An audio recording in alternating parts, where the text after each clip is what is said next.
What's up, bookworms? Welcome to episode 110 of the Cantina Book Club podcast, where readers can find interviews with authors of all genres. I'm Megan, self-proclaimed content queen, here to bring you insights from the authors themselves.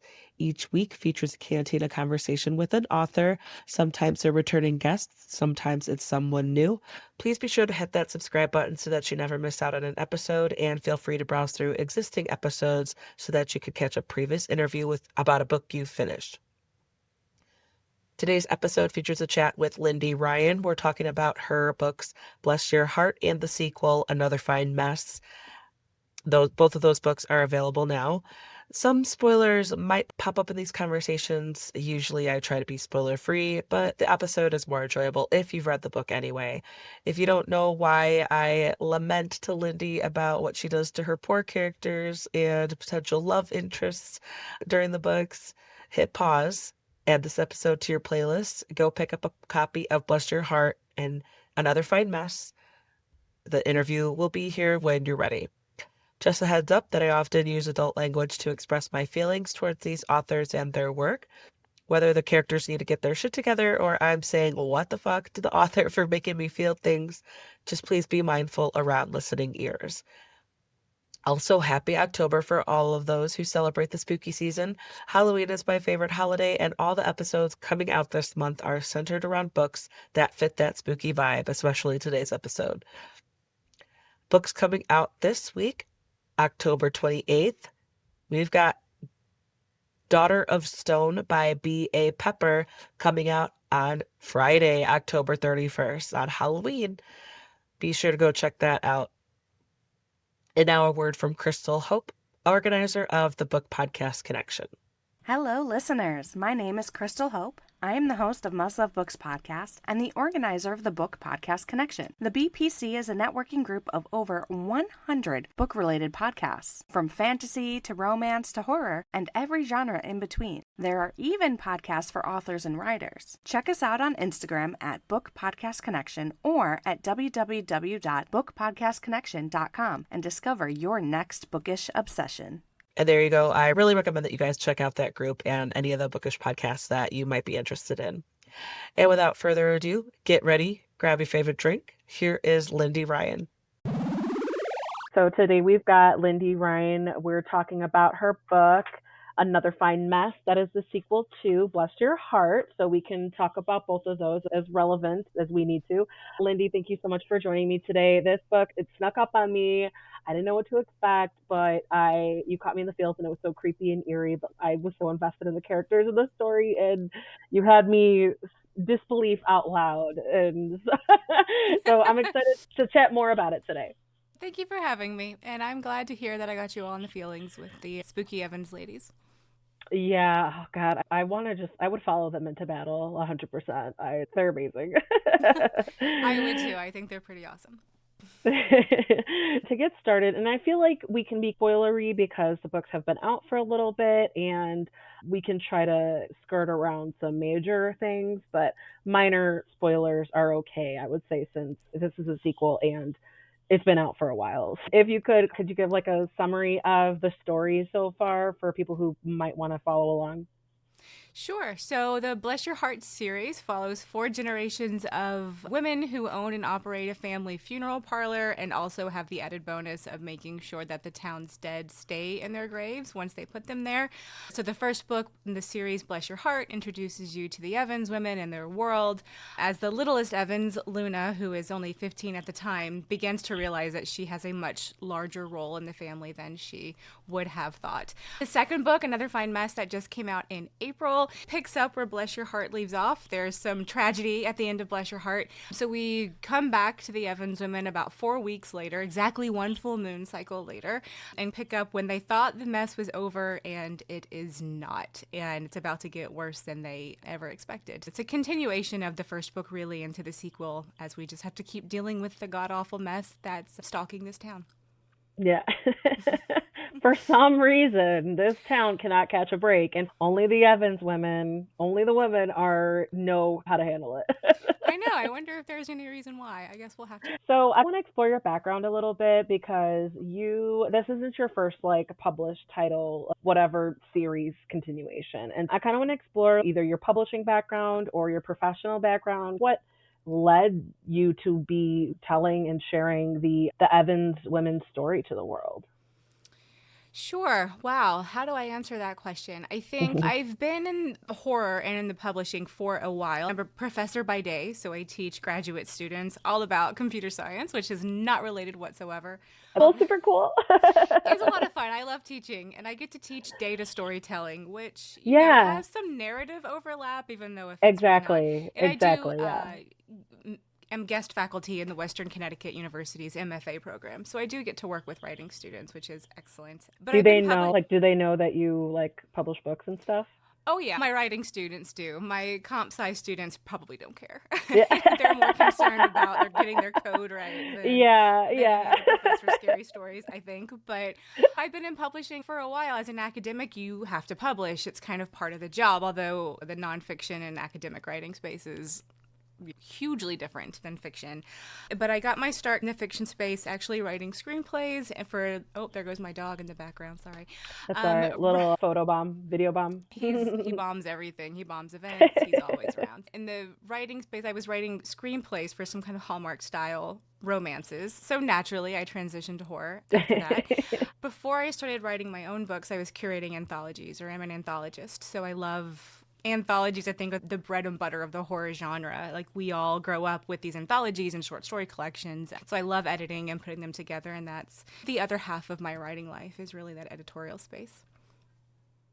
That's so cool. So a bunch of questions popped into my head. So I do want to talk about how maybe you're maybe not necessarily teaching, but your experience in publishing. Were there any like big lessons learned or skills that you transferred over when you decided to start writing creatively? Yeah. Patience, persistence. I know, not really, or yes, everything. I think it just depends on the day, but definitely, really, the patience, the relationships, the network of the publishing business played a big part in moving into the writing space for myself. I've always been, I think most writers will say something like they've been writers forever, writing small stories, or I was writing like terrible poetry in my teenage years, like the stuff that will never see the light of day, hopefully, but Right. still lives deep down in my soul. We had this conversation not too long ago about if all the women in horror, because we've all written tragic angst poetry, went ahead and published a poetry anthology of all of our teenage angst poems. We thought it would be pretty fantastic. But You should the do world's it. we should totally do it. Somewhere And then we'll down the all hide. line. Yeah, but yeah, a lot of patience and persistence, listening to feedback and getting to know readers. It's all part of the job for sure. Yeah, and also I like asking authors because I'll talk to authors who are used to writing short stories and participating in anthologies and then transferring those skills into longer prose. And so I think that's so cool, and I almost feel like I totally expected that you ended up like exploring that part because it's you go from what like 20 pages to 300 pages, right? Like how I want to explore like how that process was for you and just how this experience how was it different for you? I think mine's probably a little bit of the opposite. I'm editing anthologies. I don't write a lot of short stories myself. I'm a very long-winded person. I think it's the Okay. academic in me. So Sure. short stories are hard for me. I like long. I think my shortest novel is like 90,000 words at this point. So I stay in the longer space, or I'll write really short stories. I'll give like a 5,000 word limit, and I'll turn over something that's maybe 1,800 words or 2,500 words. I'm just either it's brief or super long. There's really no middle ground for me. So I very much admire the skill of short story writing because there are some really incredible short story writers out there. Yeah. I'm just too long-winded, I think. No, that's understandable. And because I think kind of looking at the big picture versus how are you going to tell that whole arc in, like 9,000 words, how you said. But some people are at least great at it and they've got all these ideas of, yeah, And for it's sure. fair. I'm Southern, so we take the long way around the short story, right? So a short story for me still needs some goose trails that meander into nowhere and then come back. But yeah, very long-winded storyteller. That's so funny. But you could probably yeah, exactly. That's like where your kind of like roots come into this whole story because that was like it is horror, but it was like almost borderline cozy horror. It still had a southern charm where I don't know, like I was eased into the threat.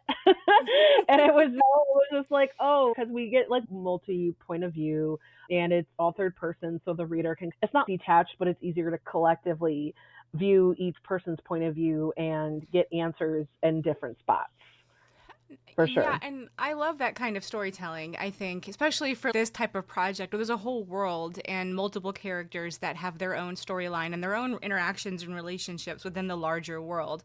So I like to, it's like the frog and the boiling water thing. Like you're already in the pot with the water before you realize that you're boiling. So I like to think of cozy horror or the bless your heart world. And I hear that cozy horror or gentle horror or horror comedy a lot. But that's one of my favorite kind of subgenres. So I'm happy to be there. Yeah, because it's not like dark comedy. It's straight up. There's horror. There's things, and the stakes are high, and there's this mystery, and people are dying, and you don't know who and when they will, who's going to be the next victim, and when.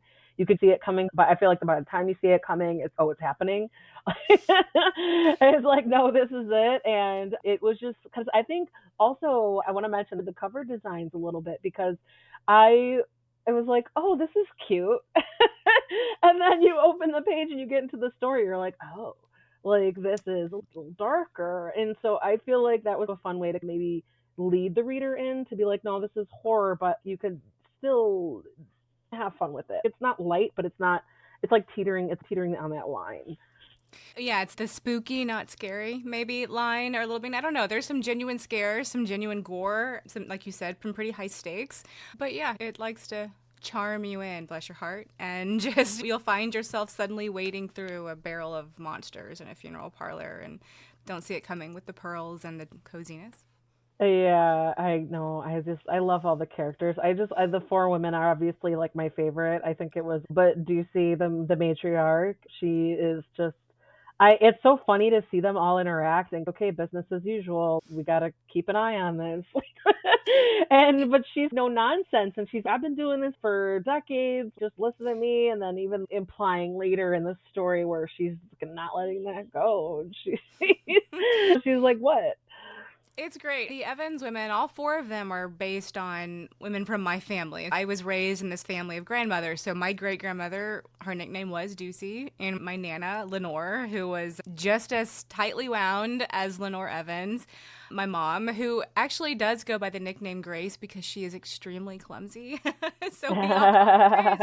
And then I poke a little fun at my teenage self as Luna. That's how the women in my family were coming up. They were, nonsense. Like, you just have to get through it. And my Ducey was born in 1919, so came from the South and some rough decades. So it was just business is business, life is life. You just grit your teeth and get through it. It doesn't matter what it is. You keep Oh going. my So. gosh, that's amazing. I love that. I love that you found a way to like insert these meaningful women into your stories and just integrate their personalities into this wild circumstance. I know. I Because have I to wonder imagine what they maybe would like you're think. just, yeah, you're just imagining like, all right, how would Lucy deal with this? And then it's just, I imagine maybe you ask them like, hey, vampire shows up, what do you do? All my grandmothers are gone, so I just have my mom and I would Okay. talk through it and be like, "What do you think would say, or what would they do, or what would Nana do?" And we joke and laugh. My mother just had one rule. She was like, "Do whatever you want to Grace, but don't ever give her a romance arc." And I was like, so that became its And own that's fun thing for I was me to gonna play with. say, yeah, because that's so for what's his face that's like has eyes for her, and she's not like the Grace in your book. She's not denying that he's like a worthy, partner. She just like can't, and so that's hilarious now that I know that. There's all these fun hidden. I know I adore Roger. He's one of my favorite characters I think I've ever written, and I love when it's time for a Roger chapter because he's just resigned, right, to this reality and all the ups and downs it comes with, and I really admire Roger. But poor Grace will have none of it. I Yeah, I he channel is my love just for Roger yeah. through other characters. I know because he is just he's a good guy. He's a good guy, but he's oh shit, Like, like this is almost any why. yeah. Like I can like when his POV, I could just feel for him because he's like he's in a tough spot. He's in a tough spot, but he's also still inadvertently, but also he led himself to this situation almost. where he's just in this situation where he's like a part of it now, and he's on the like his position and his role in the town is like so fascinating because it's so conflicting. He's got to do his duty as the sheriff, but then he's helping a long-standing family been in this town for generations, like maintain their status quo. And to be fair, the family doesn't really want his help, but they also need it. So there's a lot of. I think Roger is very spread thin. I think of Roger. I think of that quote from The Hobbit, where Frodo or Bilbo or somebody, he's like butter scratched over too much bread, just spread too thin. And when we get around to the third book, I think we'll start seeing some consequences of that thinness for Roger. Oh, poor guy. Poor guy. I know. Poor guy, because he really is. He doesn't really do anything wrong other than just falling and staying with this Evans family. When he just, I feel for him for sure. I feel for like almost all the love / platonic interests in. I think Crane was his name. I'm like looking at my notes and stuff.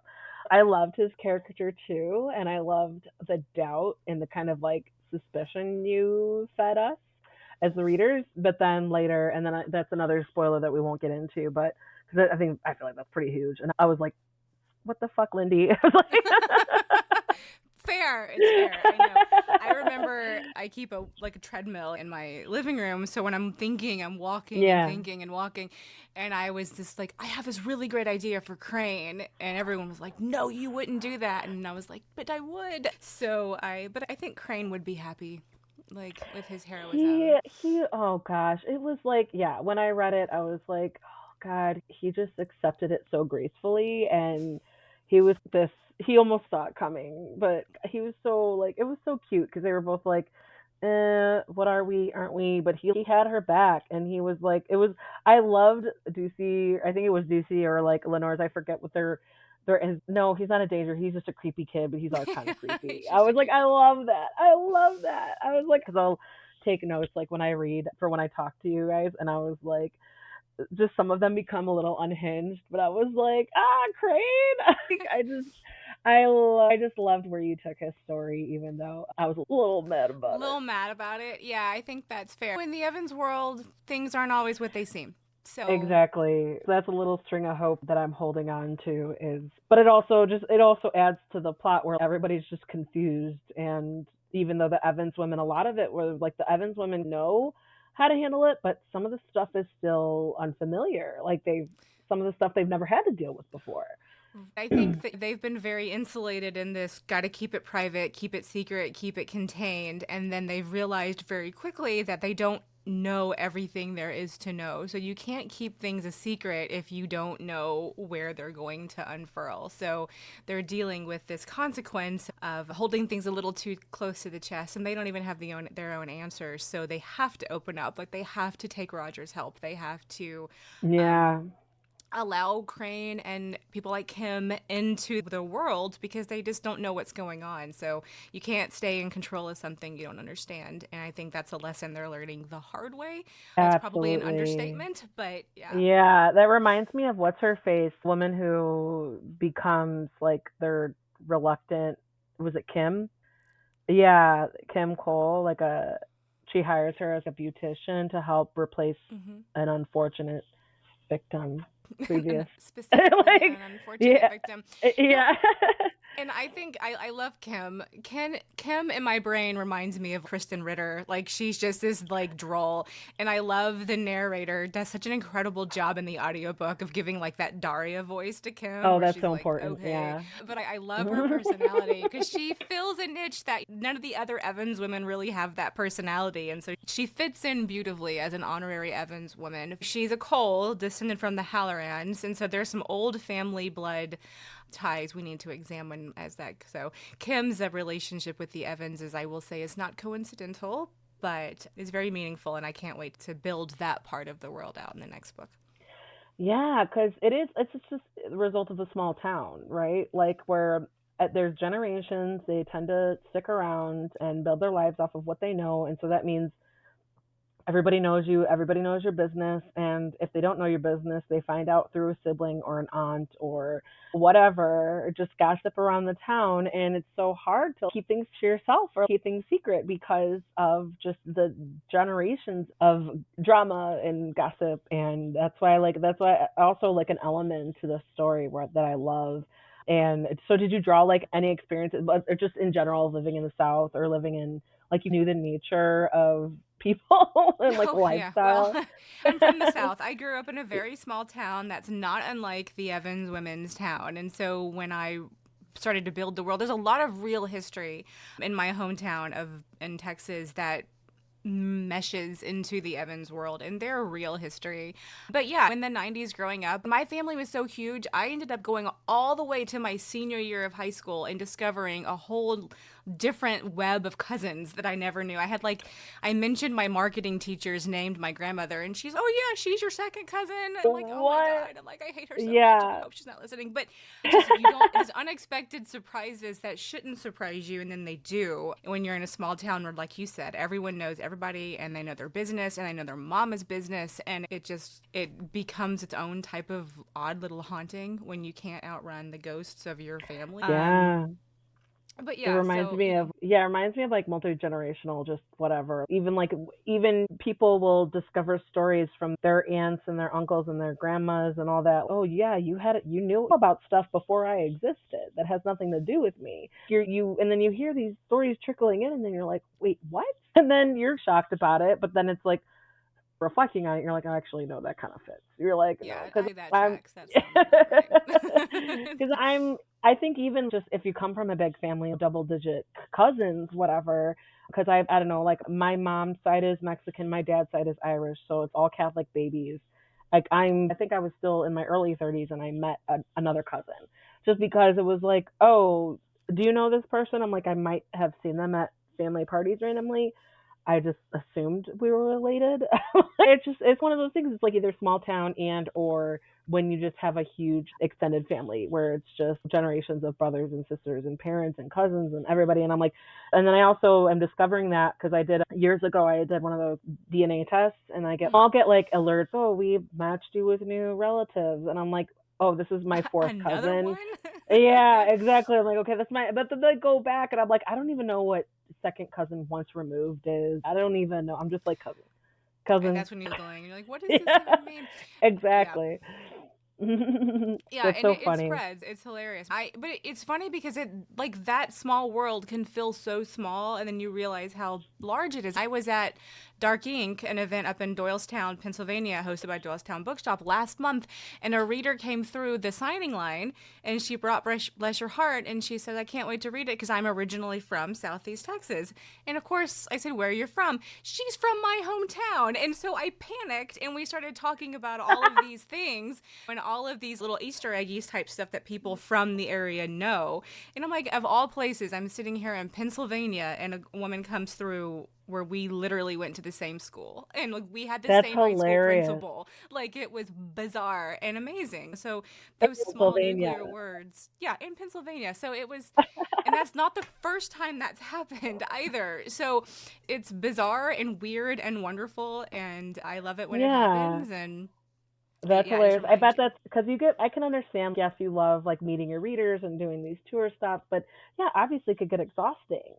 But then when you get like a little pick me up and you're like, oh shit, you're like, wait a second, no way. You're like, It's weird and wonderful, and yeah, it's really strange. But yes, it definitely makes the afternoon whenever you find a connection like that with a reader or anything else. It could be anything, but when you have that moment with a reader, it really makes the whole event or whole something very magical.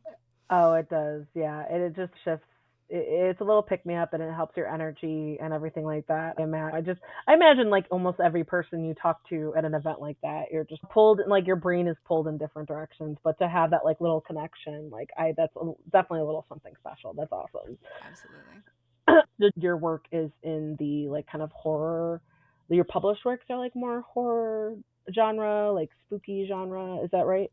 Yeah. I think all my work. The Bless Your Heart series is a little on the cozier side of the gentle horror I've heard used, but my upcoming novel, Dollface, is a suburban slasher, so very true to the slasher genre. Yeah. Yeah, because I just want to explore like what draws you to that. You have touched on it a little bit, but I know I agree that there is something appealing about that type of writing.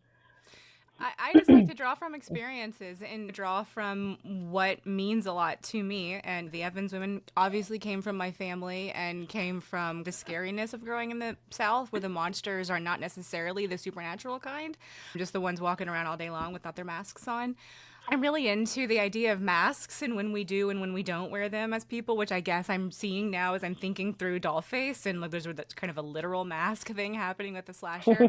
But I teach for Rutgers, so I lived in New Jersey for a while. I don't live there anymore, but I still travel up and down. So Dollface is set mirroring some of my experiences when I first moved to that area, which was a very big culture shock because I'd been in the South for my childhood and then the Pacific Northwest for most of my adulthood, and then was suddenly in, After suburban New hopping Jersey. around, just as you got used to one region, then you're like, oh. Yeah, you're like, oh, what's this? This is different. So you write about it. You're the fish out of water writing about things as the bubbles boil in the pot. But yeah, I like taking real experiences, real people, real moments, taking real experiences, real, especially as a woman of a certain. Yeah, and I love the fact that you lean towards that with the fact that like the line, the protection between supernatural and you can't really defend yourself against these threats. The line of defense is this long-standing generation of women at a funeral parlor who the whole town is. I got the impression that the town was like, we know they're there, we know they're necessary, we don't necessarily like it. Like the town is like accepting of her, and but then we get some from Luna's point of view where they're like, okay, you creepy dead person girl, whatever. Like they tease her about it, and she's just okay, whatever. And so I love that you went there with that and you emphasize that a little bit. Whereas like the line of defense is you're relying on these generations of women who everybody's like they're like reluctantly trusting, even though they don't necessarily know it 100% of the time. I think there's a kind of a couple of things happening. I think you, as anybody, can't avoid fear or can't avoid horror, but you can always fight back against it. And so each of these women in this family learned that their own way through their own time and their own experiences.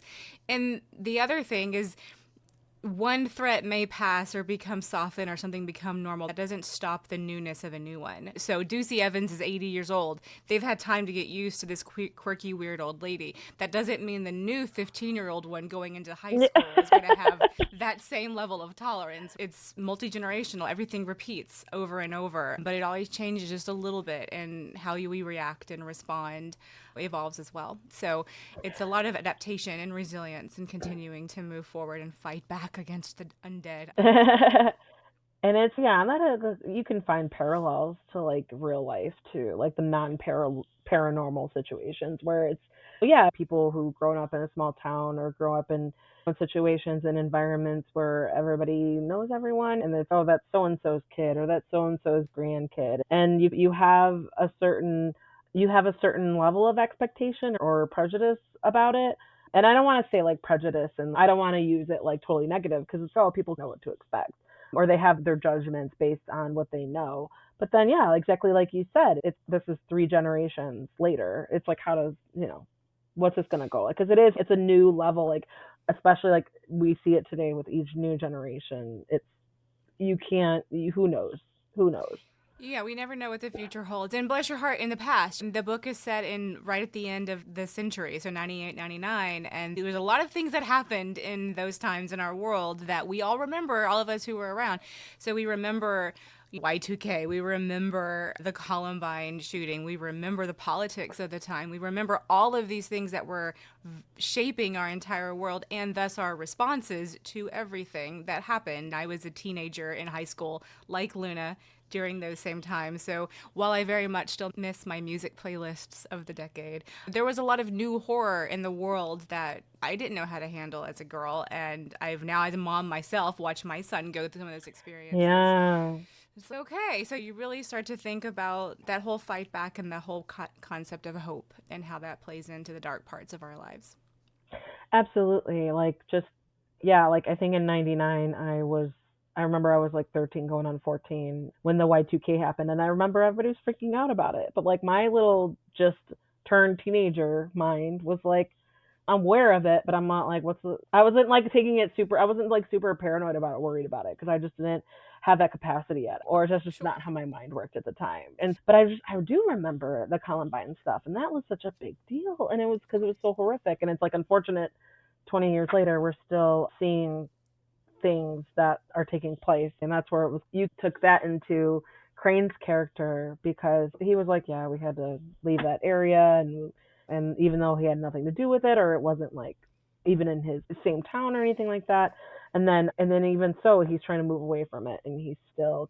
Granted, he comes off as a little strange. He comes off a little Yeah, but it's a strange. good Yeah, way. No, but I yeah. think, yeah, I remember those events. I was a little tongue in cheek about it because I was definitely like one of the goth kids in high school, and we were the weird other kids. So when that happened, and then everyone tried to come process and come back for it, I spent many days locked in the principal's office because all of my weird kid friends and I would get like death threats from I the was cool gonna kids. say, all of a sudden, the eyes were turned on you. It turned Like, and it that focus and that type of stereotyping and that type of random prejudice and hate, it's interesting how the touch points will stack over time, or how they will affect or touch different people over time.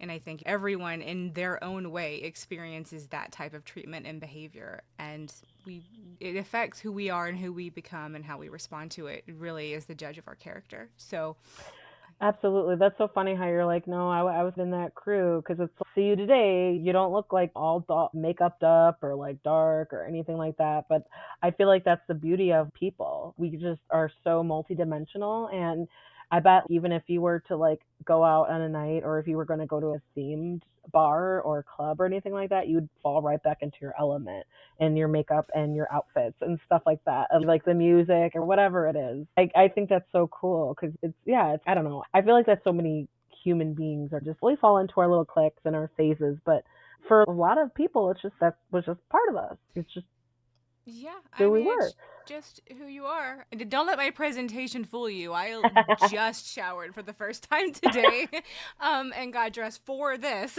because I've Oh, been thank you. running around like a swamp witch preparing for you fall you semester look next great. week. Good job. But yeah, no, thank you, thank you. It's always nice to scrub off the dirt and the sticks. But come back to the land of the living. But yeah, no, definitely. When I'm with my friends or on my own, unobserved, like I'm still the same person I've always been. I think it just manifests differently when you hit 40. It starts to look a little bit different. Like all the tattoos stay covered and don't do the big black eyeliner anymore. But I'm definitely gonna put on, Typo Negative or something.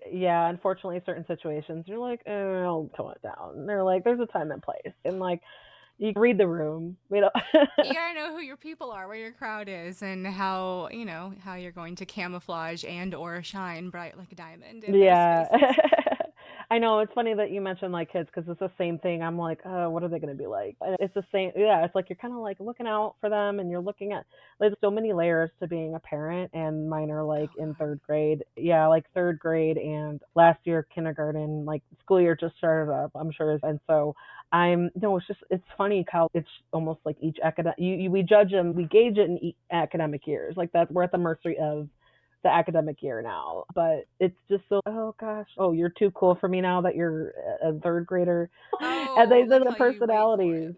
Yeah. Yeah. Oh, I know. And they're both boys, and people are like, oh, I was already preparing for it. Even at age like 6, the older one was using my own language against me. He was, if we'd be arguing or like just kind of exchanging things like bedtime, and he'd be like trying to negotiate, and I'm like, what do you like? This is not a negotiation. And he's, mommy, I'm trying to talk to you, but you keep interrupting me. I'm like, because he's like, Yeah. he's being pragmatic about it, and like at my level, I'm like, get out of here, like, dude, like. They're weird. They're the weirdest things ever, kids. My son just turned 18 and graduated high school. So he is, Oh my gosh, you know, yeah, you're on a whole new thing. we Yeah, you're got on a whole new into level. a little fisticuffs on a road trip earlier this summer, and you can't talk to me like that. I'm an adult now. And I'm like, I don't care. I'm still your. No, exactly. Um, I was like, I will talk Exactly. to you like that forever because Exactly. he was acting a fool and I had to call him out on it. It was just the girlfriend was in the car, so he was not. He Oh was playing no. with And toys. then I will, yeah, sorry, not sorry. Your girlfriend's gonna learn too. Like You're both about to learn not to cross me right now. Yeah, but it definitely, I remember when he would start, like, when he was a teenager and he would push back, or he would be like, you're not making any sense, or I think you need a nap, mom. And it was like all very true and astute, but rude. right? So, Right? No, you yeah, don't talk to me like that. You it's don't like, get to that's make that true, but call. you don't get to Yeah. say that. Yeah. Oh So, my God. I know. And especially with just technology and stuff, it's like a whole new thing that we as parents have to deal with that our parents didn't really have to deal with that much. Or it was not at the level that it is now. I'd like 100%. that's yeah. It Yeah, we were scares me. panicking over Y2K, and now my Yeah. son is just Yeah. just doing all sorts of things, and I'm like, wait, where do you click? Yeah. And suddenly I am my grandmother who can't log into the Walgreens website to print out her photos off. It's karma's a weird thing. It comes back It in really really is. unexpected ways. I know. I like to think I'm like so confident in technology, but then my son will ask, "Hey, can you help me zoom out?" I'm like, "What are you doing?" I'm just like on their tablets if they have tablet time and they're like playing games, and it's just that's also another layer to it. It's like you want to watch what they're doing and then also watch make sure like what who or what has access to them. It's because you hear all these like scary like horror stories about adults targeting children, and that's what I worry about too. I'm like, hey, you're not talking to anybody online, are you? And he's like, no, I just try to go online when my friends are online. I'm like, okay, don't talk to anybody. And if somebody asks you like, oh, when are your parents home, or what days are you home at school, or where do you live, just say I don't share that information. Like I don't share that information. Like it's trying to put it also trying to put it into terms that they can understand. It's very frightening. When I first started my academic career, did a lot of research in cyberbullying, and I spent Yeah, yeah, a I was gonna lot say of you're like time. you have an extra level of like education and knowledge and protection for that. No, you're saying no. No, not anymore. That's the thing. Like, it No. changes and moves so Oh, fast. yes, But I yes. remember worrying about what my son was doing when he was specifically in fifth grade was a sensitive time in my era of cyberbullying knowledge. And I could write the most horrifying horror stories that I could pull out of my bones and never write stuff that as scary as like really goes on on the internet.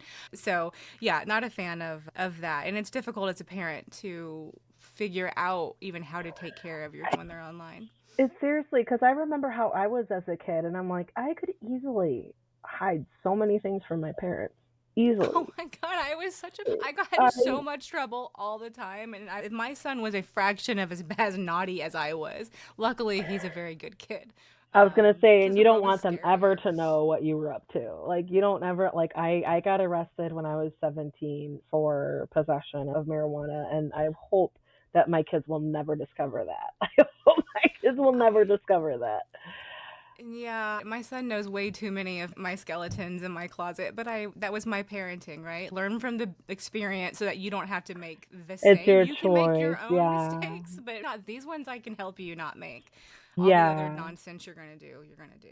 Because even though it's I don't know, my view is still 20 years later. My view is marijuana is not the worst of our problems. It's just if my kid, if I learned that he was doing it, I think I would maybe be worried about his age and maybe just his development. I don't know if I would worry about like him acting out or him getting into trouble. I think I would just be like, what is that doing to your brain? And also, I don't want it to slow you down from your potential. That's where the concerns are. Yeah, your priorities and perspectives as a parent definitely change from those when you were a teenager or a kid. And Because but even now I'm like for me personally I'm like I don't know, fuck it, who cares anymore, the world's going to shit, but then I'm also like no, we're leaving this world for our kids, we have to care a little bit, like we have to. it's a weird paradox for sure. It's for sure. I sometimes just want to crawl into a cave and hide forever. And then, but I also want to do good things and put good things out into the world in hopes that it will be a good place for future generations who are going to live on this planet. So, but Absolutely. it's a trick. It's a trick. Absolutely, so you write cozy horror. You just write cozy horror and hope for the best. Face those Exactly. fears right in the face, right? And write through them. This is my approach, okay. This is what I've got. I don't know. This is my skill set. You no, seriously, you do have a skill set. I really like I was saying earlier, like I wasn't sure what to expect, but as I progressed through both of those stories, like even with the first one, I slowly got so hooked and so invested with these characters, and I was like, oh shit, what's gonna happen? And it was like, and it's so fun as a reader to see it like outside the frame, right? Because then we know more than the characters do, and then when we see it play out, we're sitting back there like, yeah, bro, don't go there. I told you Don't not to go. do it. Don't check on that person. Take a person with you. Take a partner with you. What are you doing going there alone? And then it's just, we see certain situations where, of course, we know because we know as a reader. But then that's the fun of it. That's the fun of it. That's you're inviting the reader to just enjoy the ride. And even though we're just sitting there with our popcorn, But bro, thing stop. is with the kids, I will never forget when it was probably like right out of high school. I saw The Ring in the theater, Oh, and the famous scenes where you watch the yeah. film and the phone rings, and so Naomi Watts or whoever it is, she watches the film and then the phone rings, and the audience is, "Don't answer the phone," Yeah. because we all know what's about to happen. We're like, "Don't do it, you idiot!" Not to answer the phone. Of course, she's hello. But I think whenever my kid does something nonsense, I want to be like, "Don't answer the phone." When Crane smells something really terrible coming out from an apartment, you're like, "Don't go in the apartment." And they do it anyway, and you just sit back and you're like, "Oh my god!" You're like, Right? I know you have a thing for this girl, but and you told her you were gonna do it, but wait, don't It's do like it's it. okay. You don't have to. You can change your mind. Oh my god, yeah, you did such a good job with his character where we like slowly gained such an affection towards him, and we just wanted to protect him at all costs, even though he was like weird and creepy and up. But as DC's opinion, in a good way, he's our kind of creepy. He's on our side. He knows, and even like Grace, she was saying like, no, there was this boyfriend. She's like, no, he's the problem, and I'm looking at this creepy kid who's like standing by my daughter and ready to like protect her and protect him and protect, and he's fighting on her side. Like that's what I loved about it because it does prove don't judge a book by its cover, even though that's like what people do. Even the physical book, like a literal book, I judge a book by its cover all the time. But it's so I funny know. because it's no, you shouldn't because it's so true. You see the characters that do that.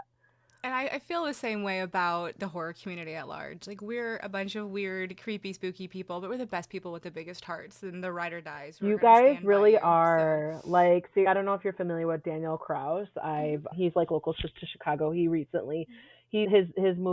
with Guillermo del Toro on The Shape of Water, and he did George Romero's The Living Dead, and his movie Whale, or his book Whale Falls, being made into a movie with Josh Brolin. And I interviewed him like 5 times, and I joked with him. I'm like, I think you officially get a jacket now because we've been talking like for so many of your books.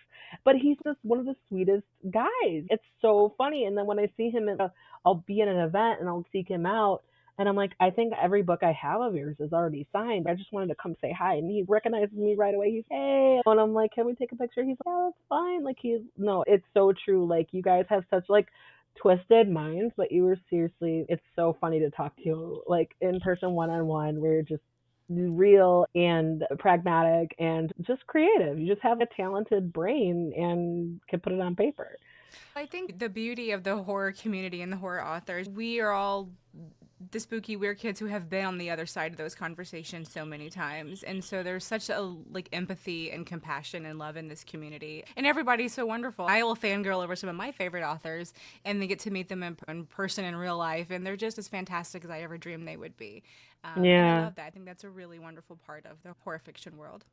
It's so true, and I think that's true of so many writers, almost no matter what genre. But I think, yeah, once you read like a horror, like a really gory, really like detail, where some of the scenes are just so gruesome. Like in your books, I wasn't prepared for how gruesome it was, but it definitely, I feel like you had to go there, like just to it really fit the mood and it really fit the seriousness that of those scenes and those stories. No, stakes are high, things happen, and this is serious. So that if you see something coming, or if you're in a character's point of view where they're noticing these things, and it's no, go back to your motel room, go back inside, go back. Maybe don't wander into the street. Yeah, no, totally. Yeah. Don't get your story. Don't just be. Come on, Just let it survival go. instincts. Let it Survival go. instincts. I know. No, I'm here nice. talking like I would hope that I would have common sense when if I was ever in a dangerous situation. I'm like You in hope you would. I suburbia. hope I would. And I would not.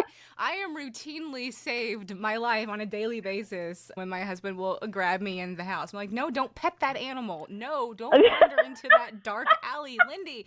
And I'm just like, I don't know. I wanted to pet the frog. I don't know. Yeah. You'd think horror writers would especially know better, but I think we're the You're we're like, no, the first it's ones to that. go. Like It's that curiosity just curiosity. drives you. Yep. It's that curiosity. It's that. No, but wait, because it is the curiosity that feeds off into your work, and which you're like, no, research, That's research. Like, research. Yeah, absolute research.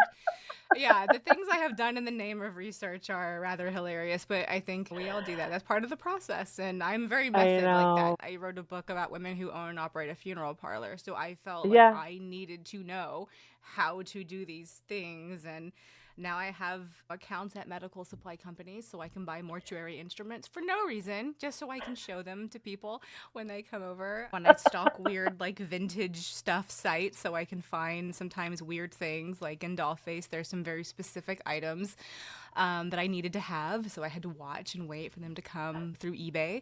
But yeah, I think that's that's so part of the funny. I because process. that is usually one of my questions is exploring the research because I know that for a lot of writers, like when you're developing a story, you're maybe doing research and you fall down a rabbit hole like 4 or 5 hours, and it's like maybe 4 sentences in the whole story. Oh my. I'm like, I'm thinking just from you describing this little thing, I you would get along with my mom because she's not like more morbid by any, but she's interested in old things and she doesn't shy away from like creepy stuff or anything like that. She's just oh antiques like she Tell me more. No, yeah.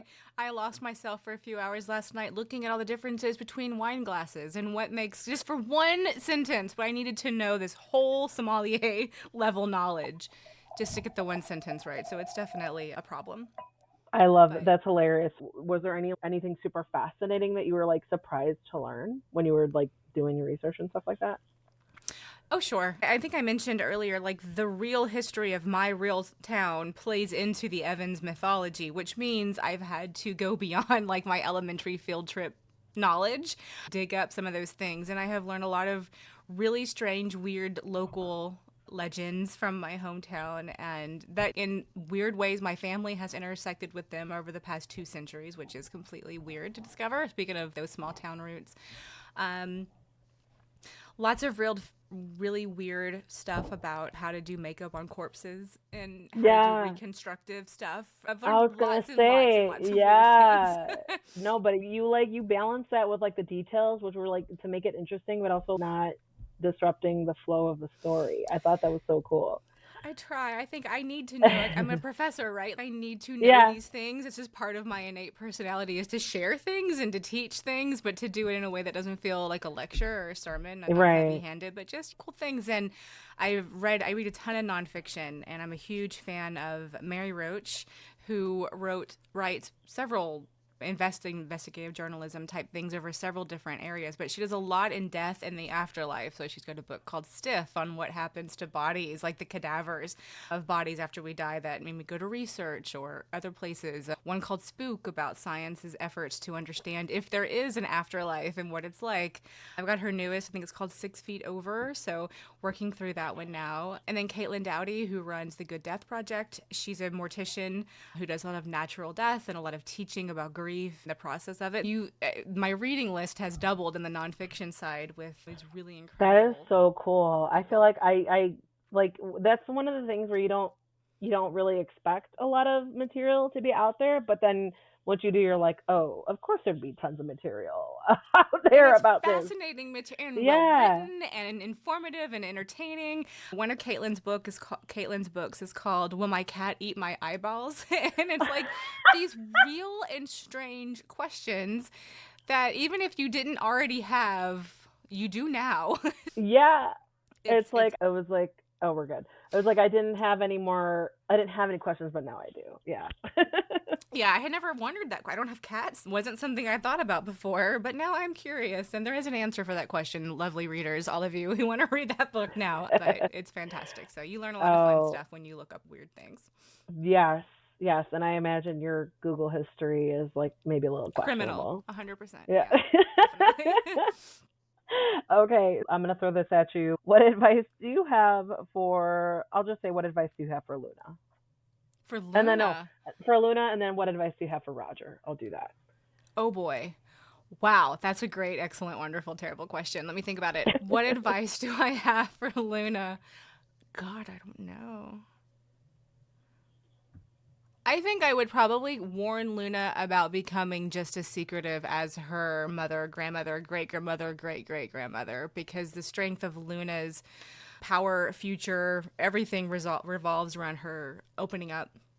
And I think letting people in, the Evans women all suffer from that, and I think people in general, we tend to close ourselves off when we've been hurt, to open up and to embrace the people who love and care for her. Roger, probably take early retirement, man. Call it quits. Get your woodworking instruments out and retire to your front porch to whittle as he dreams of, and probably to stop eating so many cream cheese filled Oh, croissants. poor Now, guy. I would probably tell poor Roger to cut his losses and run, even though I don't want him to take my advice. Yeah, yeah, I know. It's so funny when I love asking authors this because then they're like, "Is it the beginning of the book or end of the book?" And then they're like, "They wouldn't listen to me anyway." Gonna do what I want them to do, but that's probably for the best. Oh gosh, this was like Roger. I think he would take your advice, and you're like, "Don't." Like, I changed my mind. Actually, you have to stay forever. He's like, Yeah. "Keep your chin up. Keep your chin up, buddy." Yeah, tighten your belt another notch, keep your chin up, and be nicer to Brandon. I think, Oh especially, gosh, yeah, oh, yeah. Brandon is I just know. one of those He's characters. or it's unfortunately he's against like people just having their preconceived notions about him just being his age and as new in his career as he is, and but he's not. You shouldn't take him lightly. He's got intel and he's intuitive and he knows the right questions to ask, and he's like, what's going on? And but also that kind of also brings problems too. He's definitely Yeah, nosy in a yeah. good way, and sometimes not in so much a good way. He'll learn. I hope. Yeah, so you tease us a little bit of what can readers, without getting you in trouble, what can readers expect in future of your story in the Bless Your Heart series? There's still a lot of questions we need to answer, and bless your heart, and we really need to be able to go back to the beginning of when everything started. So the plan is going to be to keep digging up bones and maybe get to meet some other generations of Evans women of the past. So I want to get back down to the root cause. What is it, where it started, and how do they end this once and for all? Maybe further we get further page time with some swoony characters that were responsible for.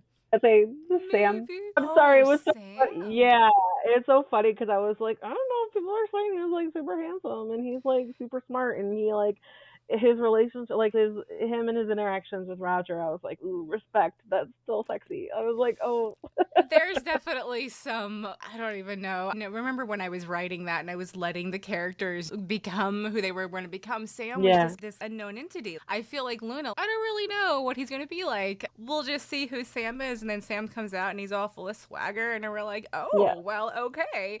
He's still Um, got it. you still got it. You've been in that. You've been in that front garden under that flower bush for a while, but you're coming in hot. No, I really want to find time to write Grace and Sam's story, and to kind of just pull that out of the world and just let that breathe a little. But I definitely want. Sam didn't used to be who he is now, so I think there's history for him to go through too. He is super interesting. Like he's definitely a big player that we don't really get a lot of. We get enough of for what we need, but I'm like, yeah, there are readers, me included, where we're like, he's, we want to know more. We Thank you want for to know that more feedback. That's for good to sure. know. Yeah, I always yeah, forget about Sam. It's this weird yeah, thing with me. I'm so focused on Crane and Roger and Brandon and like who's there right now, and I forget that Sam's and the poor guy. He was just trying to have a family with Grace, and they had Luna. Then he gets stuffed under a bush, and then he wakes up, and it's all gone to hell. And then he just tries to fix something, and now he's framed as a serial killer. And he's like, Oh man, I'm gosh, just trying to make it in Southeast I Texas. know. He's yeah, like you said, like that swagger. He's just taking it. He's just taking it, He and does kind of roll. he doesn't let on how much he may or may not be like, fuck, oh shit, this again. Like, he doesn't really let on. He's just like, where's my wife? Where's my daughter? Like, Yeah, oh, what? Okay, hey, hello again, ladies. Let's just. it's like more of you. There's more of you now. Yeah, Yeah. I had such fun writing the prologue for Another Fine Mess, where we take a step back and we see Sam and Pi Evans interacting, and we really get to know that there's so much more to this character, to this relationship, and this dynamic over these generations. And Sam just strolls on up to the porch and he starts to pick on her, and she's, "What? I don't have time for your crap, and I need you to put me down." And he's like, "Well, I guess so." So yeah, no. So it's just like, yeah, that's how we know there's more to him. We knew there was more to him, but then now we know, oh, there's more to him, like really more. And it was just like, oh, yeah, for the readers, it was just like, oh, now you're gonna adjust more. What the hell? I will forever remember that quote. Thank you for that. Take it. That was just me. No, it's so funny. I tell authors this. I'm like, if you see my notes, they get a little more hinged at like certain points where I'm like, and even this is one of the books where I read Another Fine Mess was one of the books where I was like, I would say out loud, what? And then I was like, I knew it. And then my husband's, are you all right? Are you all right over there? But I knew it. Yeah. Yeah, my husband, you good? Like, how's that book? Because I'm just like outwardly like whispering or loudly whispering to myself. I'm like, I knew it. And he's just, yeah, I see that. And it's really funny because he like knows what I do. And so I'll tell him like, oh, this book is like so fucking crazy. Or I'll be like, this book is hard to get through. But I'm like, it's so but he knows that if he hears me saying things without talking to him about it, then he knows that it's a good. He knows that it's getting a reaction out of me if he's hearing me verbalize things where I'm like, I knew it. As a reader, I am very much the same, and I do get that feedback in my own home because I'll be sitting and writing, and apparently I have an evil cackle that comes out when I write something that I find particularly evil, and I was going, my husband, what you doing over there? And I'm like, nothing. So I think I think so those funny. are the best moments. And when somebody else I love witnesses that. them, even better. Yeah, because they're looking at, they're like, what are you doing? What is going on? Or they're like, I don't know if your husband is like a beta reader or anything like that, but it's just kind of if he's like watching out for it. He doesn't read, but he is my prop. So I know there's been many times, especially when I was writing Dollface, where I would find myself just looking at him, and he's, what? And I'm like, I'm just wondering how if I could drown you in this barrel. And he's, really? And I'm like, yeah, do you mind, like, helping me out? Like, I want to see if I could hold you down. And so I have, yeah, all in the name of research, right? Back to the research conversation. But no, he doesn't read because by the time I'm finished writing something, he's already acted out. Like, that's hilarious. He's like, I don't need to go through it again. So see what you had in mind while you were holding me down. I love that. He's a good sport. He's a good sport. He sounds like a good sport. Definitely. That's so funny. Okay, Lindy Ryan, where can we find you online and on social media? I am most active on Instagram at Lindy Ryan Writes, at lindyryanwrites.com, and on my Substack, which is called The Evans Funeral Parlor. That is perfect. I love that, especially since that's not like your only work that you've done. That's awesome. I love it. Yeah. Lindy Ryan, Another Fine Mess is number 2 that came out this year. That is the sequel to Bless Your Heart. I highly recommend everybody start with Bless Your Heart and before you get on to Another Fine Mess, and I guarantee you will be waiting for the next one. For someone who doesn't gravitate towards horror, this was like seriously one of the most entertaining and fun reads I've read in the last like 5 or 6 months, and I loved it. I love where you take us and what you do with it, and the comedy and like the attachments and what the fuck, but also thank you. And I'm sorry, and you're welcome. Yeah. But yeah, and if and when you're ready to release and talk about the next one, keep me in mind. I'd love to chat again. Of course, absolutely. And there you go. That was Lindy Ryan talking about Bless Your Heart and Another Fine Mess. Both of those books are available now. Check out the show notes to see links where you can find Lindy online and on social media and where to purchase the book. In the show notes, you will also see where to find Cantina Book Club on your favorite social media book communities, such as Bookstagram, BookTok, BookTube, Threads, Facebook, and more. And I would love and appreciate it if you could hit that follow up or subscribe button so that you never miss out on book reviews and author interviews. If you have any book loving friends who are looking to get more out of their reading lists, please share Cantina Book Club with them so that they can find upcoming releases and interviews with authors.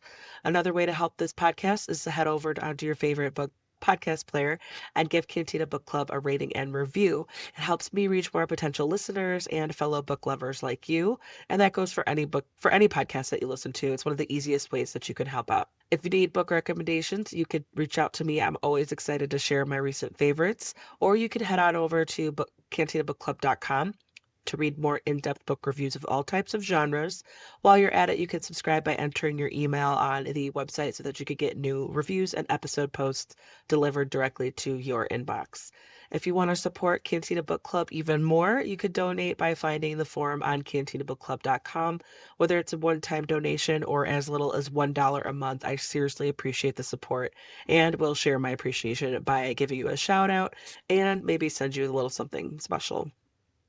And finally, one of the best ways to help authors promote their works is to head over to Amazon, Goodreads, give a title that you've read, a rating and review. It's free and it helps out almost as much as actually purchasing the book. Thanks so much for listening and see you next time. Cheers.